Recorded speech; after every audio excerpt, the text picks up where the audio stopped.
The morning sun had just started peeking through the blinds when David stepped out onto his front porch, coffee mug in hand. The quiet rhythm of the neighborhood was something he cherished. The air was crisp, still carrying that hint of morning dew, and the gentle hum of sprinklers could be heard from a few houses down the street. He took a slow sip of his coffee, his eyes scanning across his yard. The soft green of the grass, the gentle sway of the native shrubs, and the small orchard of young citrus trees near the side fence always filled him with a sense of calm. He had spent years working on this little patch of land. Every pipe, every hose, every plant was part of a careful plan. David wasn't a man who sought attention. He preferred peace, structure, and quiet dedication. To most of his neighbors, he was just another friendly homeowner who waved when they passed by. They knew he liked his garden, that he spent weekends pruning, checking water timers, and tending to his plants. What they didn't know was that this quiet man spent his weekdays working for the state agricultural authority, specializing in water conservation and land management. It wasn't something he ever bragged about. To him, work and home were two separate worlds. At work, he was sharp, methodical, and deeply respected for his knowledge. At home, he was just David, the man who grew tomatoes and lemons and always had dirt under his fingernails. The neighborhood was a well-kept one, managed by a homeowners association, an HOA that had rules for almost everything. The kind of place where paint colors, mailbox shapes, and even grass height were discussed at meetings. For years, David hadn't had a single issue with them. He followed the rules, paid his dues, and kept his yard tidy. But lately, something had changed. A new HOA president had been elected, a man named Brian. He had energy, ambition, and a strong opinion about how things should look. He wanted uniformity. To him, every lawn should look the same. Every house should fit a single image, one that could make the neighborhood look like a glossy magazine cover. David had noticed the flyers that started appearing in mailboxes shortly after the election. They talked about enhancing community aesthetics and maintaining visual harmony. At first, it sounded harmless enough. But then came the new rules. All lawns should be uniform turf grass. No non-standard irrigation systems. No native plants that looked untamed. To most homeowners, these changes were small annoyances. To David, they were a quiet warning. His yard wasn't just a hobby. It was a carefully designed water-efficient system built with state-approved methods. His irrigation used sensors to detect soil moisture, ensuring not a drop was wasted. His plants were chosen to survive dry seasons without excessive watering. Everything about his yard represented responsible, sustainable gardening. Still, David didn't complain. He knew that sometimes people didn't understand the science behind such systems. He believed reason always found its way through misunderstanding. So when he received an HOA notice asking for a review of his landscaping, he smiled calmly, filled out the requested form, and attached a copy of his irrigation permit and design layout. A few days later, he placed the letter in the HOA's mailbox and went about his day. Life went on as usual. He woke up early, tended to his plants before work, and came home to enjoy quiet dinners on his back porch. He didn't think much about the HOA after that. The neighborhood continued to hum with its normal routine. The laughter of kids playing on the sidewalks, the soft whir of lawnmowers on weekends, and the occasional neighborly wave from across the street. Then one afternoon, a small incident hinted that something was changing. David was working in his garage when he heard faint voices outside, two men talking near his front yard. He peeked out and saw two HOA maintenance workers standing by his property line, looking at his irrigation control box. They were pointing at it, one jotting notes on a clipboard. He opened his garage door and stepped out. "Afternoon, fellas," he said with a friendly smile. "Something I can help you with?" One of the workers, a younger guy with a baseball cap, looked startled. "Oh, just checking the irrigation," he stammered. David raised an eyebrow. "My irrigation?" "Yes," the other man said. "The HOA asked us to take a look. There have been some complaints about non-standard systems." David stayed polite but firm. "Well, this one's installed correctly and permitted. You won't find any problems. But I'd prefer if you let me know before coming onto my property next time." The men nodded quickly, muttered something about checking with their supervisor, and walked away. David watched them go, unease curling at the edge of his calm. He didn't like the idea of anyone touching his irrigation system. It wasn't just expensive. It was delicate. That night he wrote a short, respectful email to the HOA office reminding them that any work on his property required prior notice and written approval. He attached the same documentation again, his permits, system specifications, and even photos showing that his installation met water conservation guidelines. He received no reply. Days passed. The weather warmed. His plants continued to thrive and his irrigation system worked flawlessly. But the uneasy feeling lingered. He couldn't shake the image of those men near his pipes, clipboard in hand, talking in low tones as if they were deciding something without his consent. A week later, David left early for work. His schedule at the authority was busy that week. There were several field audits in nearby towns. By the time he got home that evening, the sun was already low, painting the sky in orange and pink. As he walked up the driveway, something caught his attention. His yard looked dry, he frowned. That was odd. His system was timed to water at sunrise. He knelt near one of the sprinklers and pressed the soil. It was dusty. No moisture. He checked another. Same result. He walked to the irrigation control box and opened the panel. The screen was blank. Power was fine, the timer was set, but the pressure reading was 0. That shouldn't happen. A sinking feeling hit his stomach. He went around the side of the house where his main irrigation line ran underground near the property boundary. There, by the shrubs, he noticed something unusual. The soil looked freshly disturbed, uneven in color and texture, as though someone had recently dug it up. He knelt down and brushed the dirt aside with his hand. A sharp breath escaped his lips. The PVC pipe was cut clean through, not cracked, not broken, cut. He stared at it for several seconds, trying to process what he was seeing. There were tool marks, clean, deliberate, unmistakable. Someone had come onto his property and intentionally severed his irrigation system. David didn't anger easily, but this moment tested that calm center he'd built his life around. He stood slowly, heart beating hard in his chest, and scanned the area again. Then his eyes landed on the small security camera mounted near the corner of his garage. It covered most of his front yard. Without wasting a second, he went inside, pulled up the footage, and rewound the video. At first, there was nothing, just a quiet, sunny afternoon. Then around 1:30 p.m., a white truck pulled up. 2 men got out, both wearing the same uniforms as the maintenance workers he'd seen earlier. They unloaded shovels and a small toolbox. One pointed toward the ground near his shrubs. They began digging. He watched them for several minutes. There was no hesitation. They knew exactly where to dig. When the first pipe appeared, one of them crouched, pulled out a saw, and cut it in one smooth motion. They didn't try to repair or replace anything. They simply filled the hole back up, packed the soil, and drove away. David sat back in silence. There it was. Undeniable proof. His HOA had authorized workers to come onto his property and destroy part of his irrigation system. And the reasoning? Probably some new rule about non-standard landscaping. He rubbed his temples and let out a slow sigh. It wasn't about the broken pipe, it was about the principle. Someone had crossed a line. He replayed the video again, pausing on the moment the saw touched the pipe. The calm part of his brain, the professional part, started clicking into gear. He opened a new folder on his computer, labeled it HOA Incident, and saved the video file there. Then he took photos of the damaged area outside, the fresh soil, the cut pipe, everything that might be needed for documentation. Once everything was organized, he composed an email to the HOA. Dear HOA Board, this afternoon I discovered that my irrigation line was cut, rendering my system non-functional. After reviewing security footage, I confirmed that your maintenance contractors were responsible for the damage. I expect immediate repair and an explanation as to why this was done without notice or consent. Please be advised that my irrigation system is fully compliant with state water regulations and installed under proper permit. I have documented the incident in full.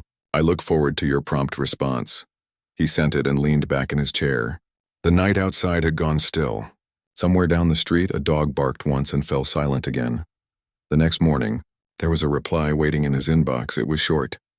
Mr. Mendez, the HOA has determined that your irrigation system does not comply with updated community landscaping guidelines. The removal was part of an approved standardization effort. Further correspondence on this issue will be addressed at the next HOA meeting. Regards, Brian, HOA President. David read it twice. No apology. No acknowledgement of trespass. No concern about damage.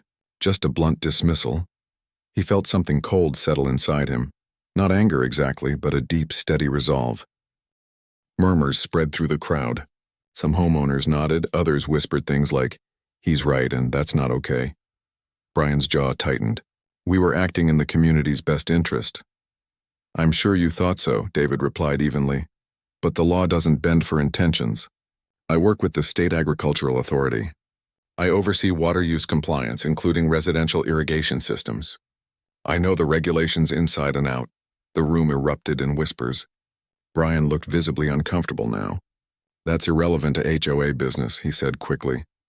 "Actually," David replied calmly, "it's very relevant. Your actions not only violated HOA procedure, but also breached state water system protection laws. I have documented proof and security footage of your contractors cutting a permitted irrigation line.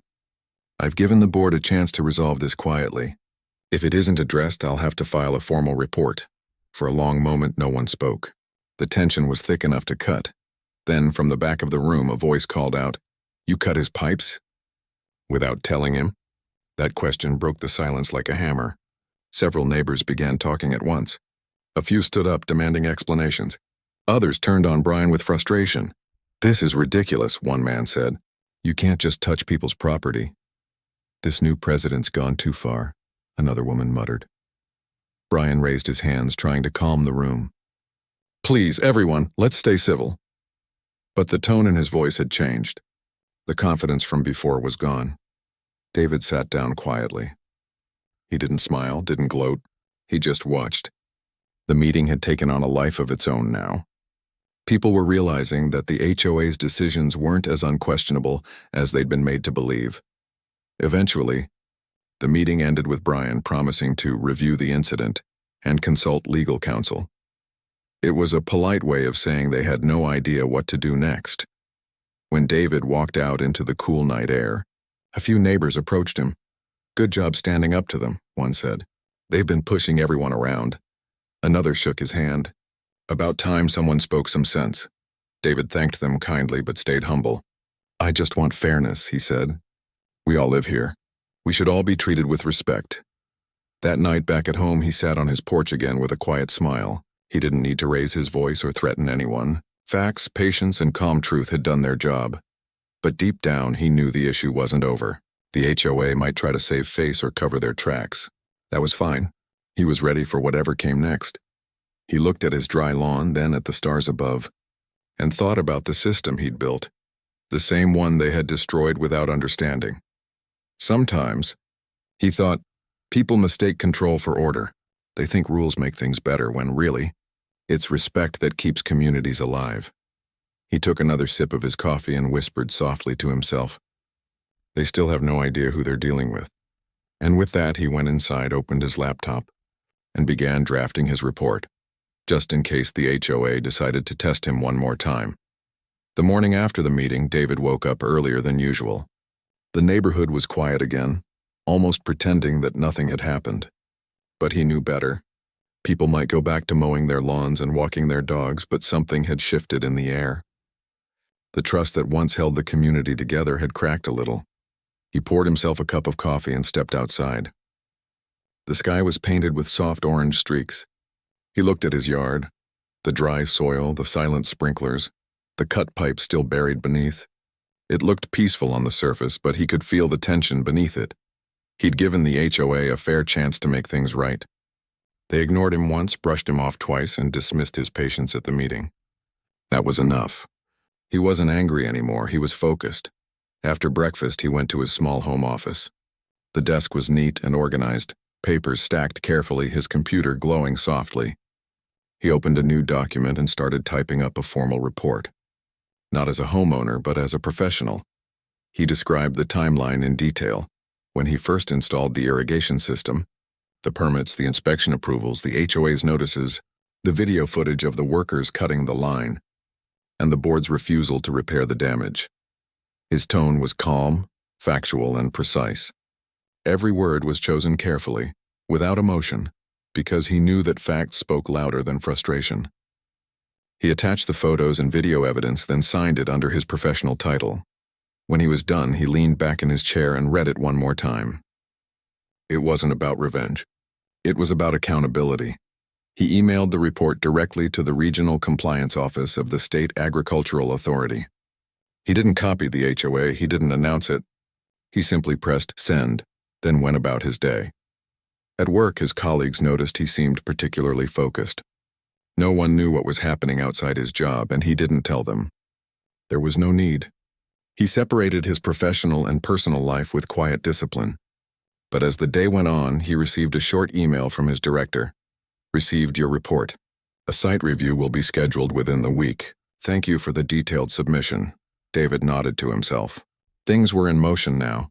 3 days later, 2 state vehicles pulled into the neighborhood. White SUVs with the State Agricultural Authority emblem on the doors.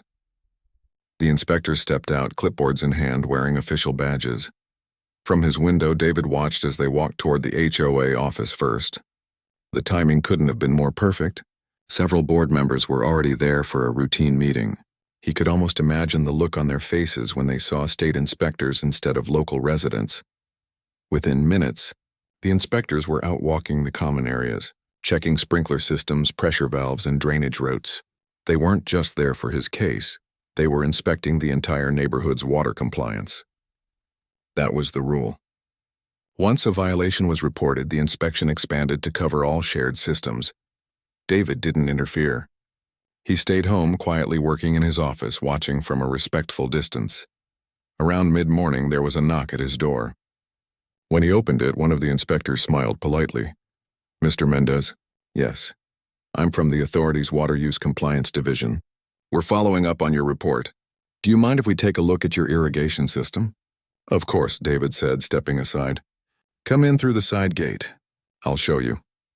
He led them to the backyard, explaining the system's layout, how it connected to moisture sensors, how it was designed to reduce water waste. The inspectors nodded in appreciation. This is one of the most efficient residential setups we've seen, one of them said. You're well within state standards. David gave a small smile. Thank you. Unfortunately, not everyone sees it that way. The inspectors examined the cut pipe, took photos, and noted the damage. Yes, this is clearly deliberate, one of them said, crouching down. You said this was done by HOA contractors? I have video footage, David replied. I can provide it. They took his statement carefully, noting every detail. When they were done, one of the inspectors said, We'll also need access to the HOA's shared irrigation systems. We've already requested documents, but they weren't prepared. So we're inspecting directly. David nodded, hiding the small flicker of satisfaction in his chest. Understood. As the day went on, word spread quickly through the neighborhood. Residents peeked out of their windows or stopped on sidewalks, whispering. The sight of state vehicles parked in front of the HOA office drew attention. By late afternoon, the inspectors had completed their review. They thanked David for his cooperation and promised a follow-up report within a week. That evening, Brian showed up at David's door. His expression was tight, his smile forced. David, he said with a strained tone, can we talk for a minute? David opened the door, calm as ever. Sure. Brian stepped in, glancing around awkwardly. I just wanted to clear the air. This whole inspection thing, it caught us by surprise. I imagine it did, David said quietly. Brian went on. We could have resolved this internally. There was no need to involve the state. David met his eyes steadily. I tried to resolve it internally, Brian, 3 times. Brian shifted uncomfortably. Look, maybe we overstepped, but you have to understand we were trying to make improvements. David didn't argue. I understand what you were trying to do, but what you did was wrong. You damaged my property without consent. You broke your own bylaws, and now the state is involved not because I wanted trouble, but because someone has to follow the rules. Brian sighed, rubbing his forehead. The inspector said we might get fined. David's tone was even. If you had followed proper procedure, that wouldn't have happened. Brian looked around as if searching for the right words. Is there any way we can fix this quietly? We'll repair your system. We'll even cover the cost. David shook his head. It's not about money. It's about respect. The community deserves leadership that follows its own rules. For a moment, Brian just stood there silent. He wasn't used to being spoken to like that. Finally, he nodded. "I'll talk to the board." When he left, David closed the door gently. He didn't feel triumphant or angry, just calm. Justice didn't always have to be loud. Sometimes it was quiet, steady, and simple. The following week, the inspection results were posted publicly, as required by state policy. The report listed several violations across the HOA's shared irrigation systems: overwatering, leaks, missing permits, and misuse of water during restricted hours. The fines were substantial. The HOA called an emergency meeting again, this time packed to the brim. Nearly every homeowner showed up. The mood was tense. People wanted answers. Brian stood at the front again, his voice noticeably softer than before. "We've received the state inspection results," he began, trying to sound composed. "There were a few issues with the irrigation system that we'll be addressing immediately." A few people in the crowd muttered. Someone called out, "A few issues? You got fined thousands of dollars." Another neighbor added, "You cut someone's irrigation system and got the state involved." The room buzzed with frustration. Brian held up his hands. "Please, let's stay calm. We'll take responsibility for what happened." Then one of the board members, a woman named Helen, spoke up. "I think it's time we admit we made a mistake," she said. "We've been too focused on control and not enough on communication. This isn't how we should treat our neighbors." There was a wave of agreement. Heads nodded. Some even clapped softly. David sat quietly in the back again, listening. He didn't say a word this time. He didn't need to. By the end of the meeting, the board announced that they would repair his irrigation system immediately, review all new rules with proper community voting, and establish a water conservation committee to align with state guidelines. They also announced that Brian would be stepping down as HOA president. When the meeting ended, several neighbors came up to David to thank him again. "You did the right thing," one said. "We were afraid to speak up before." Another added, "It's good to have someone who actually knows the law." David smiled politely. "We all have a part in keeping our community fair," he said. "I just used what I knew." The next morning, contractors, licensed ones this time, arrived to repair his irrigation line. They worked carefully, checking every connection twice. When the water finally began flowing again, David stood by the edge of his garden watching as his plants soaked up the long-awaited moisture. The sound of sprinklers returned, soft and rhythmic like a sigh of relief. He knelt down, ran his fingers through the damp soil, and felt something inside him ease. It wasn't about winning. It was about balance being restored. Over the next few weeks, the neighborhood slowly changed. The new HOA board started hosting open discussions instead of issuing surprise notices. They invited David to share his expertise on sustainable gardening, and he agreed, not as an enforcer but as a neighbor. At the first workshop, he stood in front of a small group, explaining how smart irrigation worked, how to reduce water waste, and how to build gardens that thrived without draining resources. People listened closely. They asked questions. For the first time, the HOA wasn't just making rules, they were learning. One evening, after everyone had gone home, David walked through his yard again. The citrus trees were growing strong. The soil was rich. The hum of his irrigation system sounded almost like music.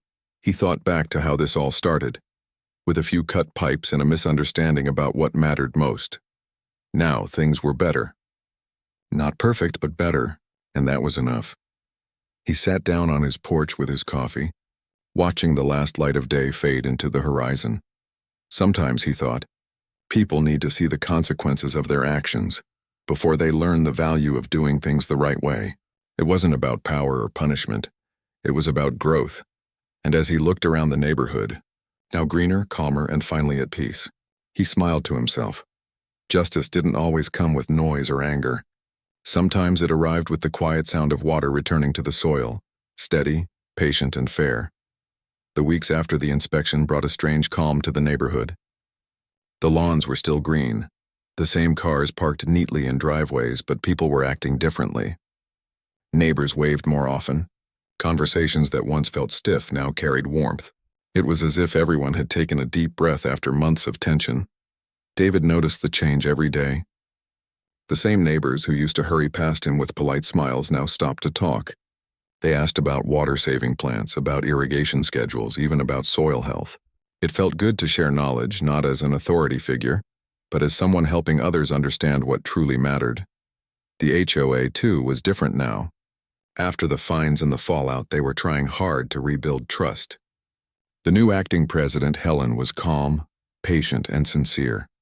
She reached out to David personally one morning, stopping by while he was pruning his lemon tree.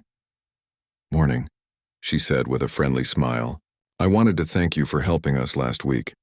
The workshop you led was a hit. People are still talking about it." David smiled back. "I'm glad it helped." "I didn't expect so many questions." Helen laughed softly. "People were curious. I think for the first time, they realized we've been making decisions without understanding the basics." David nodded. "That's how most conflicts start. People act before they learn." She looked thoughtful for a moment. "I know we have a lot to fix, but I hope you'll keep helping us. You don't have to, but your guidance makes a big difference." "I'll help," David said simply. "This is my home too, it wasn't just talk." In the following days, David noticed small but meaningful changes. The HOA sent out newsletters explaining each policy clearly, instead of hiding rules in fine print. They began asking for votes before making big decisions. The tone of their messages was softer, friendlier. One Saturday morning, volunteers from the community gathered to fix common area sprinklers.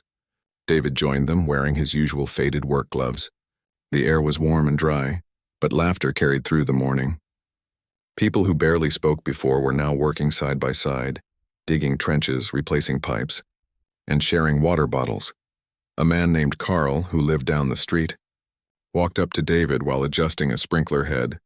"You know," he said with a chuckle, "a few months ago I thought you were just that quiet guy obsessed with plants.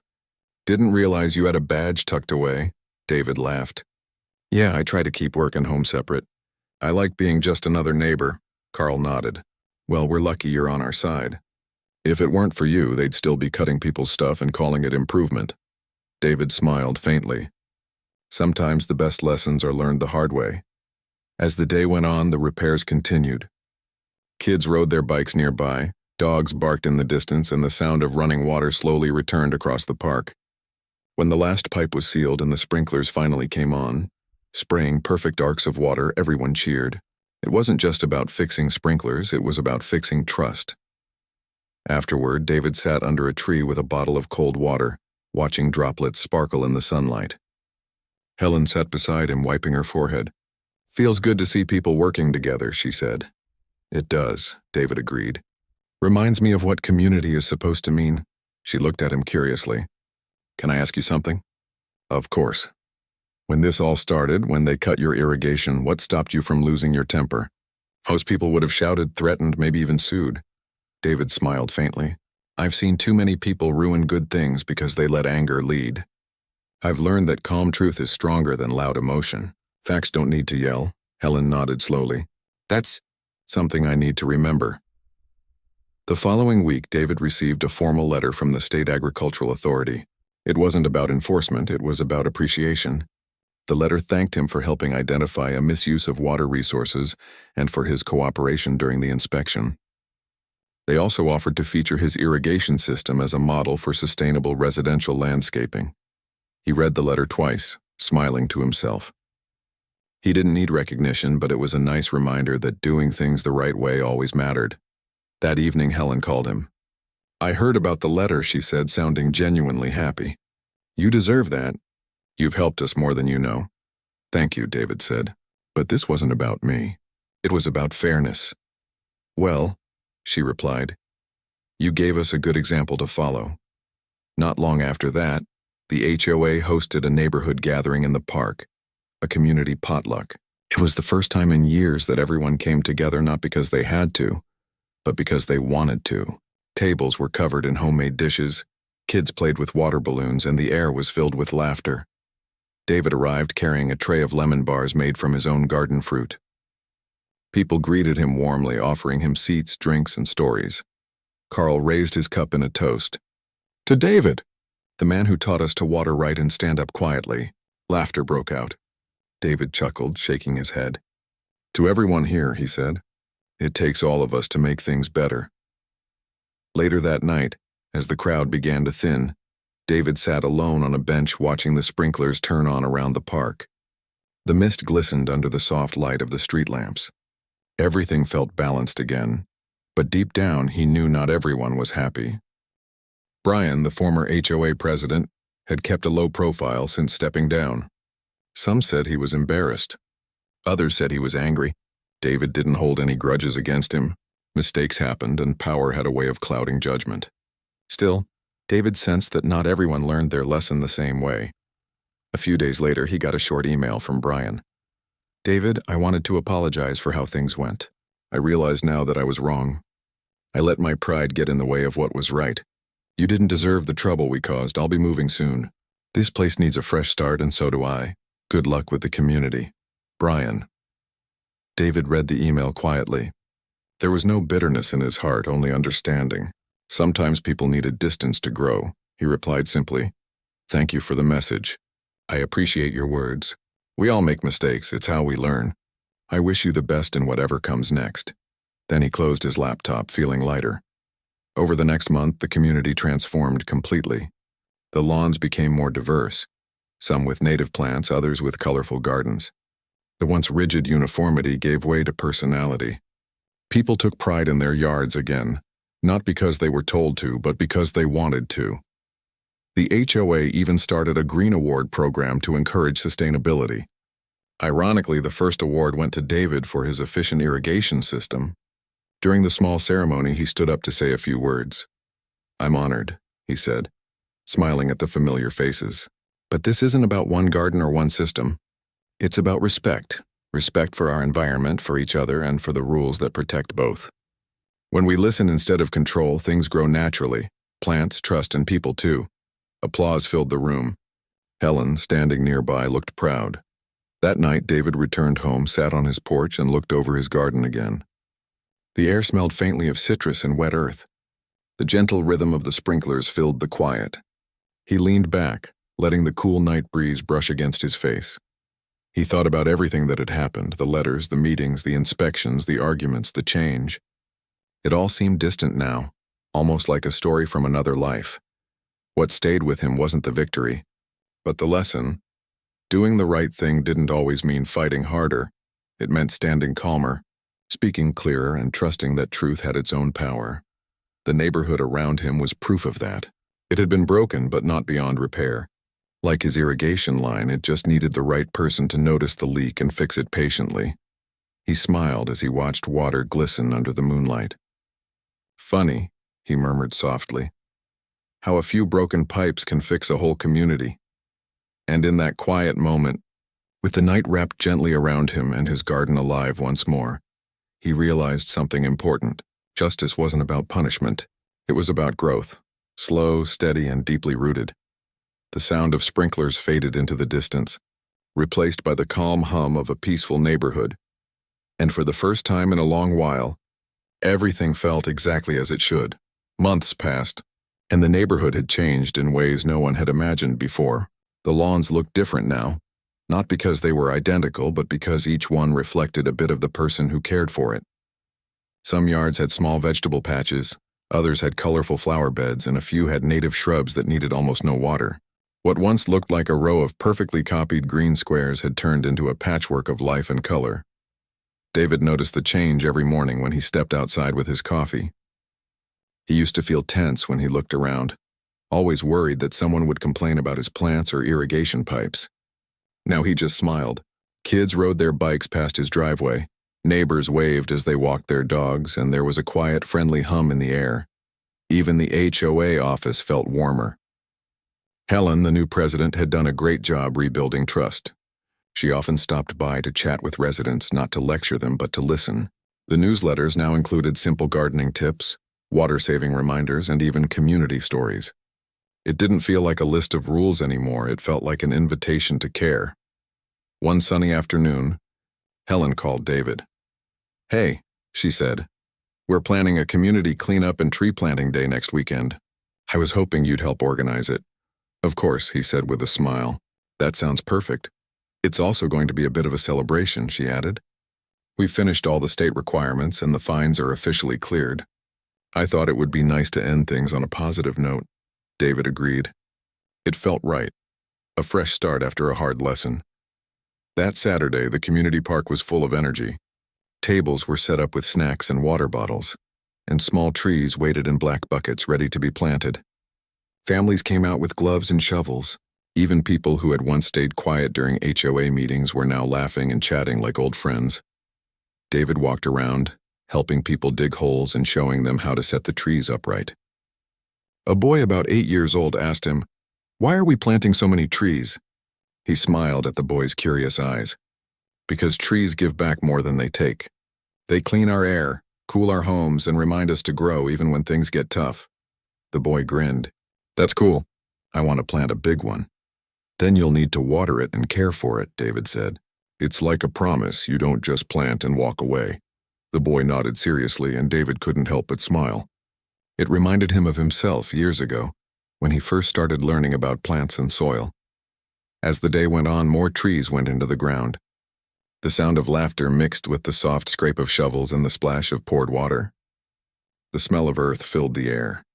David watched the scene and felt something quiet but deep: peace. Later in the afternoon, Helen called everyone together. She stood on a small bench holding a microphone and spoke with a bright smile. "I just want to say thank you," she began. "A year ago, we were divided. We were caught up in arguments and misunderstandings. But look at us now.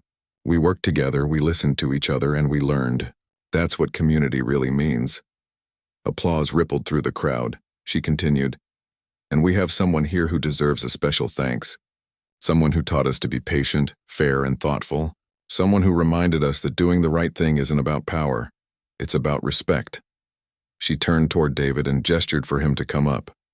People clapped and cheered as he walked forward, a little shy but smiling. Helen handed him a small plaque that read, "In appreciation for your integrity, kindness, and commitment to our community." David looked at the plaque for a moment. It wasn't fancy, just simple wood with engraved letters, but it meant more to him than any award from his job. He took the microphone and looked out at his neighbors. "Thank you," he said softly. "I didn't expect anything like this. I'm not good at speeches, but I'll try to say this right. When things went wrong, it wasn't just about broken pipes or rules. It was about how we treated each other. We forgot that we're all living side by side, trying to make this place home. Mistakes happen. What matters is what we do after them." He paused, his voice steady and warm. "I'm proud of what we've done together. We fixed more than irrigation, we fixed trust. And I hope we keep growing, just like these trees we planted today." Applause filled the park again, and Helen smiled proudly. The moment felt genuine and light, as if a heavy shadow had finally lifted from the neighborhood. After the ceremony, David walked along the new line of saplings. Each one was marked with a small name tag. Families had written their names or little messages on them. Some said things like "Hope grows here" or "For the future." He stopped by one tag that read simply, "To new beginnings." He stood there quietly, the breeze moving through the young leaves. That night, as the sun set, David sat on his porch again, just like he always did. His garden glowed softly under the fading light. The lemon tree he'd planted years ago was heavy with fruit now, its branches strong and full. He thought about everything that had happened, the anger, the confusion, the meetings, the inspections, the changes. It all led to this moment of calm. His phone buzzed beside him.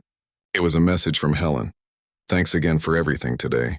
You've changed this place more than you realize," he smiled as he typed back. "I didn't change it. We did. Together." After sending the message, he leaned back in his chair, letting the cool night air touch his face. The sprinklers came on in the distance, spraying fine mist over the gardens. The rhythmic sound was comforting, steady and alive.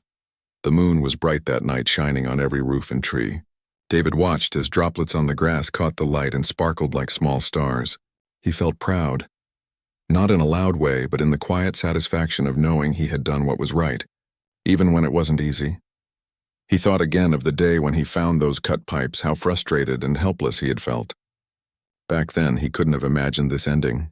Neighbors laughing together, trees growing tall, people listening instead of fighting. It had taken patience, honesty, and a little courage to get here. Sometimes justice didn't arrive in the form of punishment. Sometimes it came through understanding and growth. He'd learned that lesson over and over, both in his work and in his life.